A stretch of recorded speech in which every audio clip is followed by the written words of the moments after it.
윤석열 대통령의 깜짝 제안으로 정권 출범 2년여 만에 지난 대선에서 경쟁했던 더불어민주당 이재명 대표와의 첫 영수회담이 열리게 됐습니다. 민생 경제 위기에 여야가 대치하고 있는 현안이 산적한 가운데 협치의 물꼬를 트게 될지 관심이 쏠립니다. 조성우 기자의 보도입니다. 민주당 이재명 대표는 지난 2022년 8월 당 대표로 선출되자마자 윤석열 대통령에게 이른바 영수회담을 제안했습니다. 국민의 삶이 단 반발짝이라도 전진할 수만 있다면 제가 먼저 나서 정부 여당에 적극 협력할 것입니다. 영수회담을 요청해 머리를 맞대고 해법을 만들겠습니다. 윤 대통령도 당시 축하를 전하는 깜짝 통화로 민생 문제 해결을 위해 만나자고 화답했습니다. 민생 법안 같은 거 서로 좀 잘 만들어서 국가 국민들을 위해서 도움이 될 수 있도록 좀 도와주십시오. 뭐 그런 말도 있고 그렇게 합시다라고 하는 이야기 등. 그러나 만남은 차일피일 미뤄졌습니다.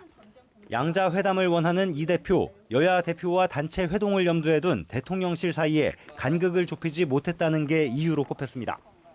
윤 대통령이 이 대표 사법 리스크 때문에 회담을 꺼리는 것 아니냐는 의문까지 거론됐습니다.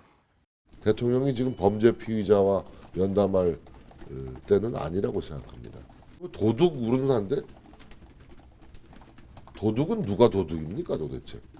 하지만 윤 대통령의 전격적인 제안으로 대선 이후 2년여 이 대표가 당권을 잡은 지 1년 7개월 만에 두 사람이 마주 앉게 됐습니다. 여당의 총선 참패로 확인된 정권에 대한 부정적인 민심, 높아진 국정 쇄신 요구를 윤 대통령이 받아들였다는 해석이 나옵니다. 국정의 방향이 옳고 좋은 정책을 수없이 추진한다 해도 국민들께서 실제 변화를 느끼지 못한다면 정부의 역할을 다하지 못한 것입니다. 대통령과 야당 수장의 만남은 과거에도 여러 차례 있었습니다. 김대중 전 대통령은 대선 상대였던 이회창 당시 한나라당 총재를 8차례 만났습니다. 담판을 통해 선거법 위반으로 피선거권을 잃었던 이명박, 홍준표 등 야권 정치인들의 사면이 이뤄지기도 했습니다. 남북회담이 범국민적, 초당적 지지 속에 이루어지도록 양당은 적극 노력한다. 진지하고 자, 다음에 한번 들어갑시다. 문재인 전 대통령도 2018년 남북 정상회담을 앞두고 홍준표 자유한국당 대표를 만났지만 대북 정책을 놓고 견해 차이만 확인했습니다. 정상회담을 부정하는 것은 바람직하지 않다고 말씀하셨고 초당적 협력을 당부했습니다. 불가역적으로 폐지할 수 있게 해달라.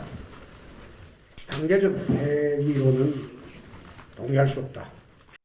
물론 윤 대통령과 이 대표 사이에도 의과대학 정원 확대를 비롯한 의료개혁과 최상병 특검법, 재정정책 등을 놓고 이견이 적지 않습니다.